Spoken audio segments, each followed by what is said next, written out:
اس کو high light کرنا چاہیے. ابھی آپ دیکھیے کہ 2-3 ہفتے پہلے سے وزیرستان میں 2-3 واقعات پیش آئے, پھر بلوچستان میں جو کل کا واقعہ ہے وہ پیش آیا. روزانہ کی بنیاد پر یہ ہاٹ رکھی جاتی ہے ایل او سی, اور جب تک کہ آئی ایس پی آر کا کوئی بیان نہ آ جائے, وہ بھی بس ایک دفعہ اس کو دہرا دیا جاتا ہے کہ جی آئی ایس پی آر نے کہا کہ یہ بمباری ہوئی اور اتنے لوگ شہید ہو گئے. اس کے علاوہ کچھ خود سے اس کے اوپر کوئی کام نہیں کرتے, کوئی بنیاد نہیں بناتے. جیسے ابھی یہ جو میجر صاحب نے بات کی ہے ہندوستان کے, اور بالکل ایک آپ سمجھے کہ اپنے اوپر خود بخود ایک ایف آئی آر کاٹ دی ہے, اس کو کس طریقے سے ہائی لائٹ ہونا چاہیے تھا, اور یہ جو بلوچستان والا واقعہ کیسے اس کو ساتھ ملانا چاہیے تھا. اور یہ ایک چیز جو بالکل ہمارے سامنے آپ بھی جانتے ہیں, آپ بھی جانتے ہیں کہ جو کچھ مودی نے کہا اپنے الیکشن کے دوران, جس کو ہم سمجھتے رہے الیکشن ریٹورک ہے, اس کے بعد بھی پھر جو وہ کہتا رہا کہ ہم یہ کریں گے, اور آخر میں ابھی آپ کو پتا ہے کل کی بات ہے کہ ان کا جو نیشنل سیکورٹی ایڈوائزر ہے اس نے ایک اجلاس بلایا جس میں یہ تمام چیفز گئے ہیں ایئر فورس کے, آرمی کے.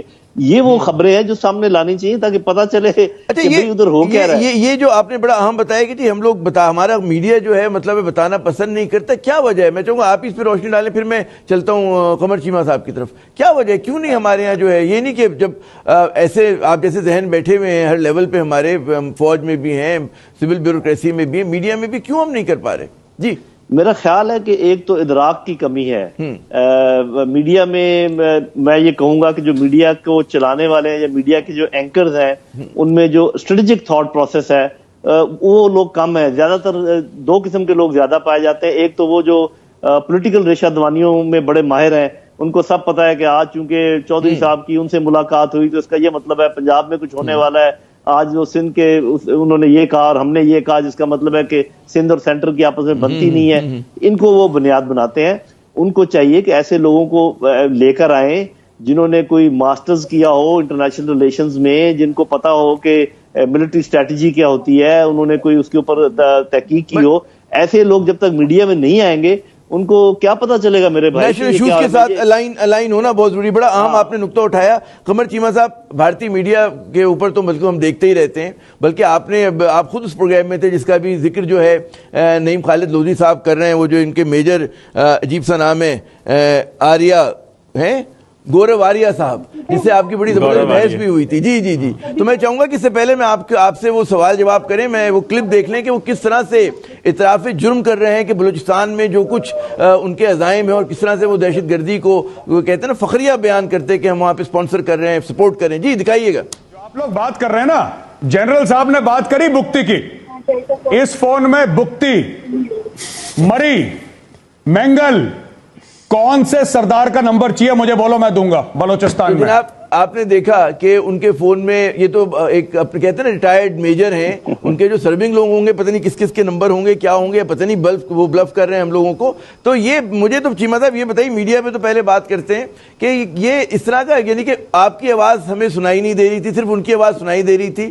کیا فائدہ ہوتا ہے ان کے ٹاک شوز میں جانے کا کہ وہ یک طرفہ بات ہوتی ہے اور گالم گلوچ ہوتی ہے, اور وہ آپ کا مائک آف کر کے اپنا مائک کی آواز جو ہے بلند کر لیتے ہیں. جی عامر ضیاء صاحب, آپ نے بڑا اچھا سوال کیا. اکثر پاکستانیوں کے ذہن میں یہ سوال ہوتا ہے. میں تقریباً بہت سارے انڈین ٹیلی ویژن چینلز پہ جاتا ہوں جو کہ انگلش بھی ہوتے ہیں اور ہندی بھی ہوتے ہیں, لیکن میں آپ کو ایک بات بتاؤں کہ تقریباً 70-80% چینلز میں ایسے نہیں ہوتا کہ کبھی آپ کی آواز کم کر دی جاتی ہے. میں نے آپ کو بہت ساری اور ویڈیوز بھی میری پڑھی ہوئی ہیں, شیئر بھی کی ہیں, جس میں میں بڑا انڈیپینڈنٹلی اپنا پرسپیکٹو دے رہا ہوں اور ایک حد تک اپنا موقف دے رہا ہوں. لیکن امپورٹنٹ چیز یہ ہے کہ آپ اگر 1-2 چینلز ایسے ہیں تو آپ ادھر بھی ظاہری بات ہے وہ کبھی آواز کم کر دیتے ہیں, اس میں یہ بالکل بات سچی ہے. لیکن میں جو امپورٹنٹ چیز آپ کو بتانا چاہتا ہوں وہ یہ ہے کہ آپ ان کا ڈسکورس چیک کریں. دیکھیں پہلی بات تو یہ ہے کہ ان کا جو انگلش میڈیم میڈیا ہے وہ اس کی بہت بڑی ہیڈ لائنز بناتا ہے گلوبلی. پاکستان میں انگلش میڈیا ہے ہی نہیں ہے. ایک آدھا پی ٹی وی چینل ہے. آپ کو پتا ہے کہ جو اسلام آباد میں ڈپلومیٹس بیٹھے ہیں وہ بھی کہتے ہیں کہ جب پاکستان انڈیا کی ایل او سی پہ ٹینشنز ہوتی ہیں تو ہم انڈین میڈیا واچ کرتے ہیں کہ وہاں سے ہمیں پتا چلتا ہے کہ پاکستان اور انڈیا کے درمیان کیا ہو رہا ہے. اور دوسری بات یہ ہے کہ جیسے میں نے کہا کہ ہر ٹی وی پہ ایسے نہیں ہوتا, ہر چینل پہ ایسے نہیں ہوتا, موقع ملتا ہے. بلکہ جو ہمارا سنڈے کو ایک شو کرتے ہیں دوپہر کو 12 بجے, جس میں ہم 2 منٹ کی ان انٹرپٹڈ ہمیں موقع ملتا ہے بات کرنے کا. سارا ٹائم ایسے نہیں ہوتا, لیکن ڈیفیکلٹ بھی ہوتا ہے, ایٹ ٹائمس. اچھا وہ جو ہمارا تجزیہ ہم نے جو فالو کیا ان کے انگریزی چینل ہوں ہندی چینل ہوں اس میں جو اوور ویلمنگ یعنی کہ غالب ٹرینڈ ہے رجحان ہے وہ تو یہی ہے کہ پاکستان کے خلاف مغلظات جو ان کے دل میں آتے ہیں الزامات لگاتے ہیں جھوٹ بولتے ہیں توڑنے کی بات کرتے دھمکاتے ہیں اس میں یقیناً ہمیں بھی 2-4 منٹ دے دیتے ہوں گے. بالکل صحیح کہہ رہے ہیں آپ. لیکن اس سے جو اہم نقطہ ہے غلام مصطفیٰ صاحب یہ جو ان کے ریٹائرڈ میجر کہہ رہے ہیں کہ ان کے پاس پتہ نہیں کس کس کے نمبر ہیں اور وہ اسی اس میں پروگرام میں کہہ رہے ہوتے ہیں کہ جی ہم جب چاہیں جو ہے بلوچستان کو الگ کر دیں اور ہم پتہ نہیں کیا کر دیں گے فلاں کر دیں گے. یہ کس طرح